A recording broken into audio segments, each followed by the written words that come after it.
Unlocking the Future of Crypto and AI, a conversation with Brittany Kaiser. In this episode, Dr. Jemma Green is joined by Brittany Kaiser, a human rights lawyer and expert in crypto regulation, to explore the intersection of technology, sustainability, and data ownership. We delve into the latest developments in crypto and AI and discuss how these emerging technologies are shaping the future of digital assets and data sovereignty.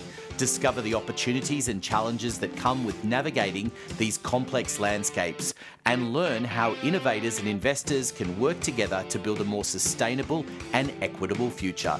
I'm your co-host Anthony Pearl, and whether you're an investor or a startup looking for insights, it's time to get unblocked.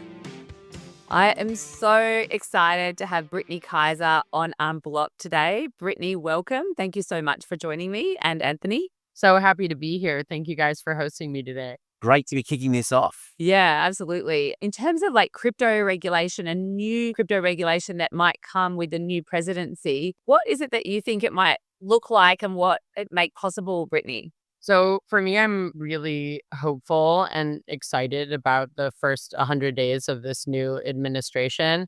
If you know my background, you probably wouldn't think that I would immediately say that. But coming from someone who has worked in crypto regulation since 2017, I've been in crypto since 2011, but in 2017, I started working full-time in legislation and regulation in the industry. I moved to the state of Wyoming to work with Caitlin Long and all the legislators there on the first blockchain laws in the United States, and have sent that on multiple U.S. congressional subcommittees on blockchain, fintech, and digital innovation, and helped author over 50 different laws that have now been used around the world for the foundations of digital asset definitions and law and regulation.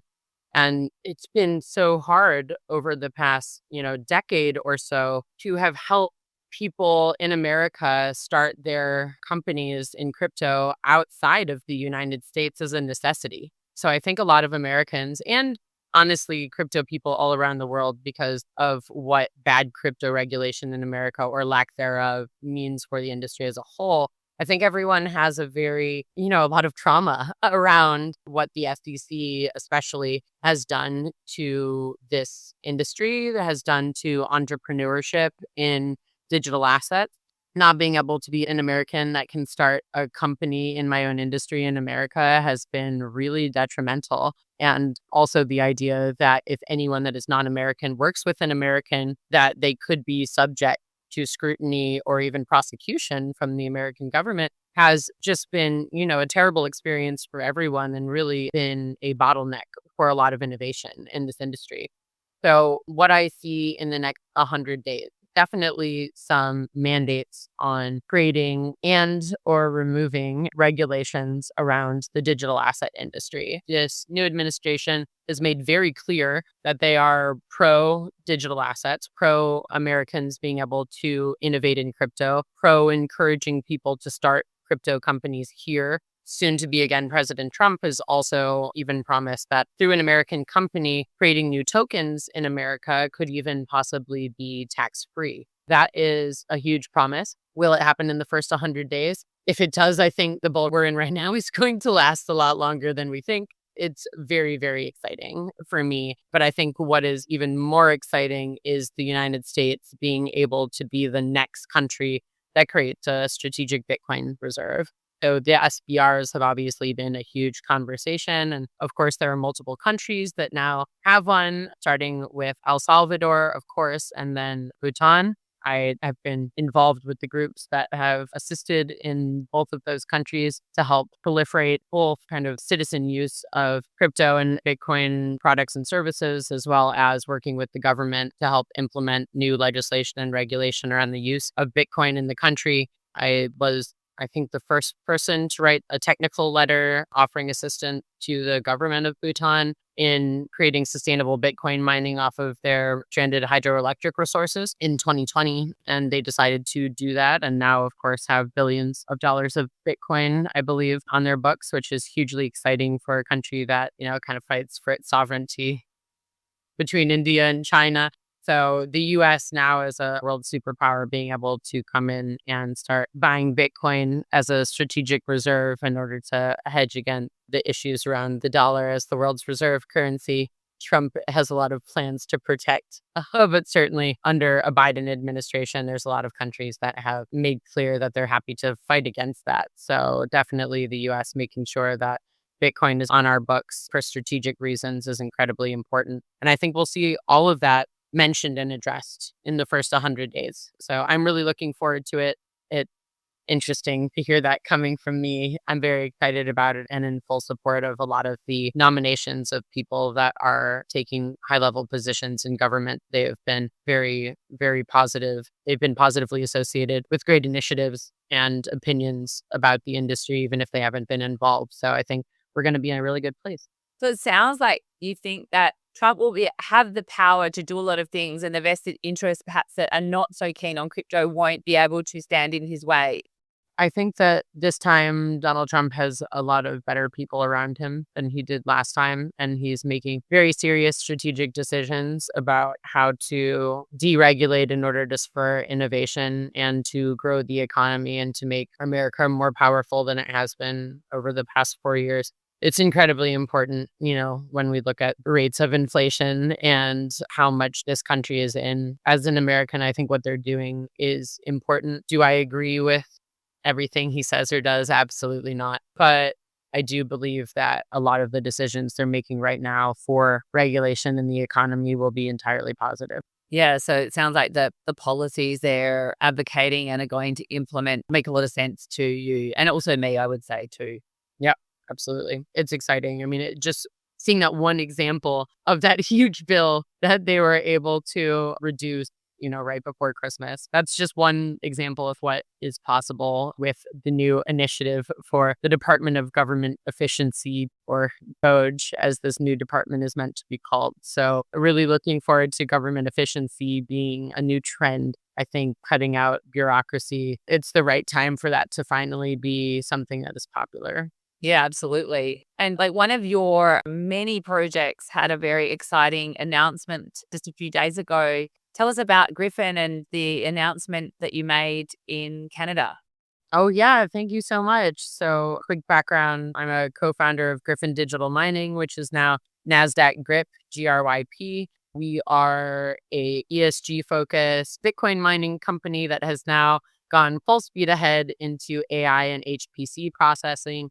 We announced last month that we had acquired the rights to an asset in British Columbia that will go up to 1 gigawatt of energy for Bitcoin mining. And on Friday, so this is Monday, January 13th, or just one business day ago, we announced that we had acquired a very large 850-acre site in southern Alberta, which will go up to 4 gigawatts of natural gas with carbon sequestration on the land. So a sustainable energy development that is going to be focused on AI and HPC.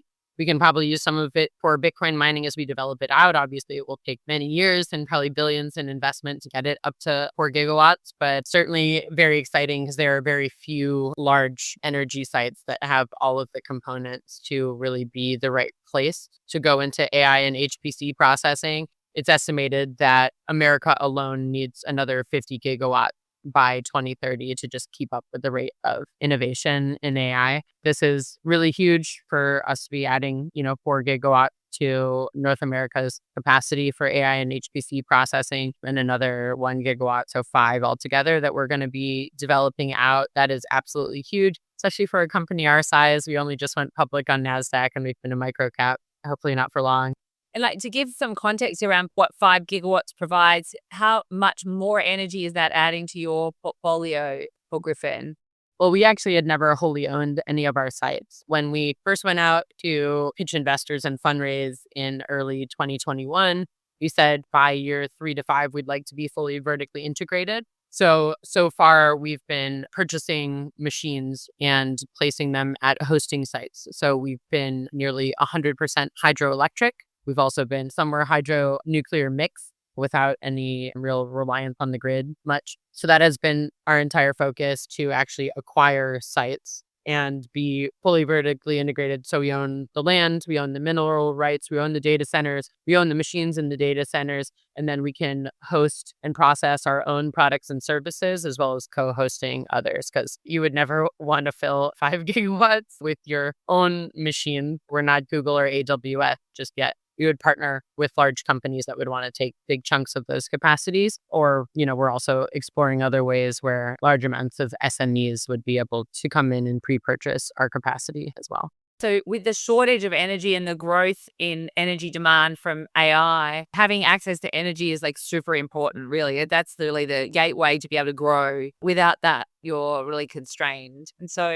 And that's been one of our biggest issues as a small startup in the space, which is that a lot of our hosts have had the ability to change the energy prices on us. And after the last halving with Bitcoin, you become, half as profitable technically if you keep your operations exactly the same. So if you become half as profitable and the energy prices rise on you, all of a sudden it becomes very hard to stay in the green as a company. And that's not sustainable, especially for a public company. Private companies can get away with that for a while. But as a public company that is constantly reporting nearly every day, but at least on a quarterly basis in terms of auditing and reporting all of our financials, the market's not going to stand for that. So we had to make some big moves. We are now in year 4. I guess we founded the company about a little over 4 years ago. So we're in our 3 to 5 year promise to our original investors. And that's really exciting. We finally are vertically integrated. And I'm really looking forward to what the next few years hold for us.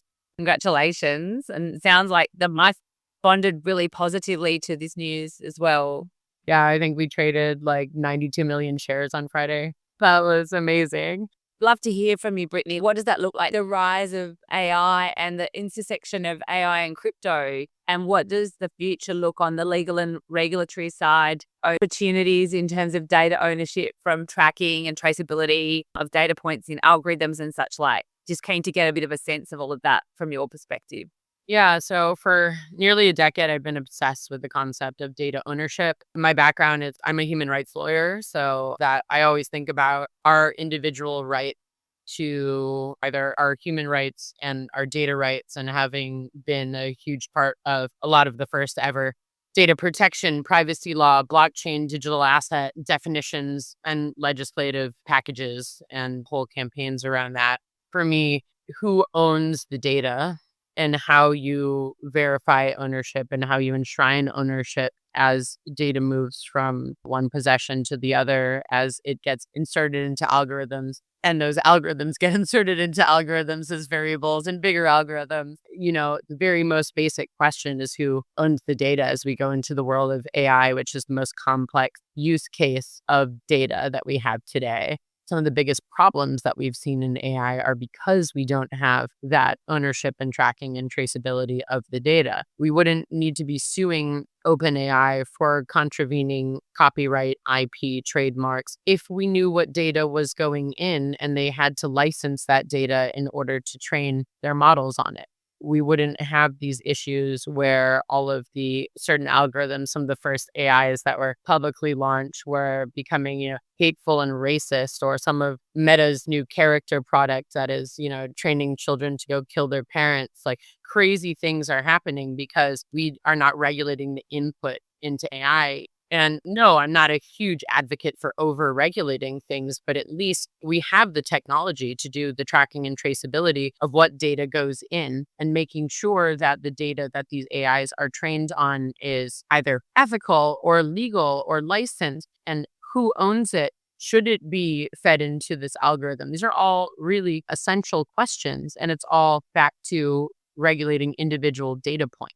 Now, for me, because I'm a lawyer, I really think about these things more than the normal person. But we already have the technology to be able to do this. And of course, that's blockchain technology and advanced forms of encryption using smart contracts, where we can actually enshrine in every piece of data that is transferred who owns it, what are the rules around it, how do you license it, what can it be used for, who owns the monetization of it, what percentage do they own. That's all programmable. It's easy to do these days. It might sound highly complex to a normal person, but to people building these technologies, it's really easy to do these days. So for me, I think the intersection of crypto and AI answers the data ownership question, because every single data set we can, instead of regulating through law and regulation, we're technically making the architecture so that we know what all of the markers on that data, what it can be used for, what it can't be used for, who owns it if it's being monetized, et cetera, and so forth. All of the permission structures and tracking and traceability are enshrined in that.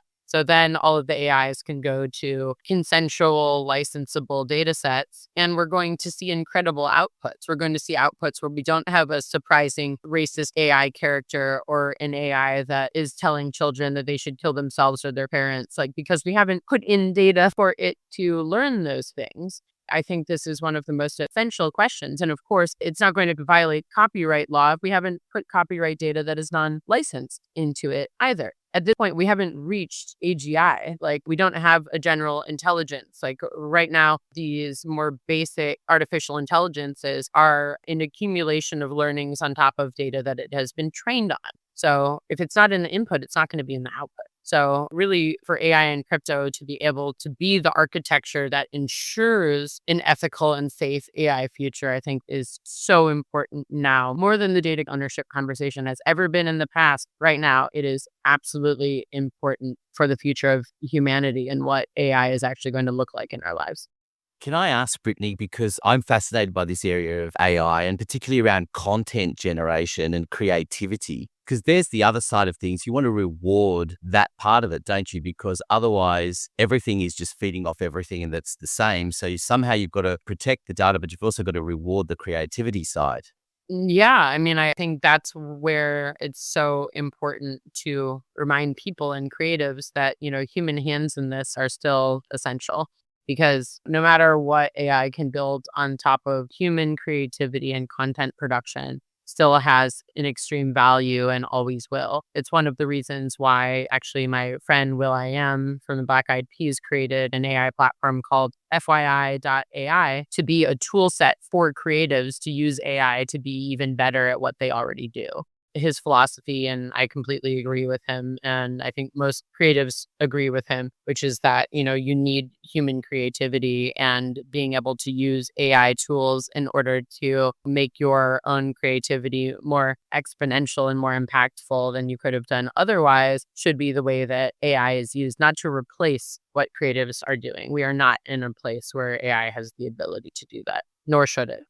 No. I mean, ultimately, it's what helps businesses stand out from one another, isn't it? Because it's that individual experience and that creativity which is going to set it apart and drive growth. Oh, absolutely. I mean, I helped build a company called Cambridge Analytica. I did data-driven marketing and advertising, but still there's a huge place for the big advertising firms where you have some of the smartest creatives that have ever existed that are thinking of that brilliant thing that is going to make you differentiate you in the market. And that's coming from humans. It's not coming from computers. Computers can tell you more what is the vibe of what people want to hear, what are the topics that are going to increase engagement, what color the button needs to be for certain groups of people. Like, it'll help you do A/B and split testing at mass scale to make sure everyone's receiving a slightly different version of it. But like, the main creative idea is going to come from a very smart human. Still, at this point, I'm not saying that's going to be the same a few months from now, but still where we're at today, that is the truth. I mean, Coca-Cola made its Christmas video using AI, and the creative industry was appalled and saying a lot of these things. The kind of feedback from like general public, they liked the ad. They couldn't really tell that it was AI generated, and they were very positive about it. And so I found that like quite fascinating that general population found it indistinguishable. And the Coca-Cola Christmas ad is pretty iconic kind of feature in the Christmas calendar. So I wonder how long it will be before these kinds of creative idea generation actually can be done by AI. I'm not saying that it's actually better, but the cost of producing ads like that must be, millions. And if they can do it, they're going to start making commercial decisions at a certain point and making trade-offs between quality of creative and actual ability to generate content more continuously at lower cost. Oh, yeah, definitely. I mean, how many times do I use AI a day? I use it all day, every day at this point. And it took me a really long time to get there because I still felt like, oh, I should be writing these things so it's in my authentic voice, da da da. Now I've trained multiple AIs to be my authentic voice. And so I can just input my ideas and it will write like me. So for me, I think it's allowing human creativity and our own brain power to be better saved for things that we need. a high level brain capacity for, and the things that just getting things out of my brain and onto paper, I can be a lot more brief and allow an AI that's trained to write like me to do the heavy lifting of that. And I just need to give the prompt of the ideas and the bullet points. It definitely has allowed me to not need to hire a new executive assistant. Or actually, I've taken over the entire CMO department of one of my companies, and like me and my AI are the CMO and the advertising and marketing. Obviously, I have been a CMO and a chief communications officer and communications director for like 20 years. So I know what I'm doing, but I'm the CEO of the company and I no longer have a marketing department. I have the AI do all of the things that I know the marketing department needs to do. And I had hired 2 people in the past to run that department, and it kind of wasn't what I wanted to see. And so for me, I now get to see exactly what I want to see by prompting into AI. It's kind of amazing. I was just going to add in there that I was with someone recently and they've cut their sales department by about 70% of using just AI support to take inbound calls particularly. And 90% of people have not been able to tell the difference. Their AIs are programmed so that if someone asks, that it will tell them that it is an AI, but most people don't care. And their sales have increased dramatically and they're getting much better responses than they were otherwise. So, it's a win on that front. But sales is an interesting area because you get consistent responses if you're using an AI in the way you deal with things. Oh, yeah, definitely. I would say, data-driven lead generation. And sometimes you need a human in the conversion. It depends what you're selling and how complex the product or service is. But definitely AI-driven lead generation is going bananas right now, but amazing. The AI can better understand like all of the different possible companies or individuals that you could sell to and why, and go get in touch with them and try to get them to click through to want to hear more, to do a demo or to make a purchase or whatever. In the end, because when I left law, I went full-time into data science and data-driven digital campaigns. So I know very well how fast and how well that can work. And so we're actually not talking to Brittany today. We're talking to Brittany Agent. Not yet. I'm getting there, though. We're just testing with her ability to create images and videos, and then we're going to go into voice activation. Right now, she is like a social media AI, and we'll talk to you on X. We're implementing her into Instagram. I don't know if we'll be able to do LinkedIn, but X is first, Instagram's next, and then her ability to create pictures and videos. She can now do search as well, so you can ask her more complex questions, and she'll know more than me. But she'll just answer them the way I would answer them, but with more knowledge than I have, the knowledge of like the whole internet, right? The better version of you already? I hope one day she will be, because I usually get requests for interviews or speaking on stage. I could be at like 20 places a day, but the idea is that soon I will be able to license her out so she can do talks to like universities or conferences in faraway places where I can't go, and I wish I could give them my time, but I just can't be everywhere at once. And I can't be speaking all day. I do have to do work and be a mom. So therefore, like, it's really amazing to be training some AIs that can actually go be more version of me and get my message out there and educate more people about some of the things that I'm passionate about. Where could somebody go and actually interact with a Brittany Agent? You can go at my X account. She's new. She's only like 10 days old. So give her a break if she like talks too much. It's at Kaiser16Z. And the name is Brittany Kaiser, but it's instead of ANY, it's AINY. Kaiser already has an AI in it, but Brittany has an extra I in there. So Brittany Kaiser at Kaiser16Z on X. And you can also find a link to her on my main X account, which is at Own Your Data Now. Thank you for that, Brittany. And of course, we're going to include all the information about how to get in contact with you and all the details about your various accounts, including the AI one, in the show notes. That's all for this episode of UnBlock'd. Please check out the show notes for information on Power Ledger and other contact information. We welcome your comments and feedback, and please hit subscribe wherever you are listening. This podcast was produced by Podcasts Done For You. We look forward to your company next time on UnBlock'd.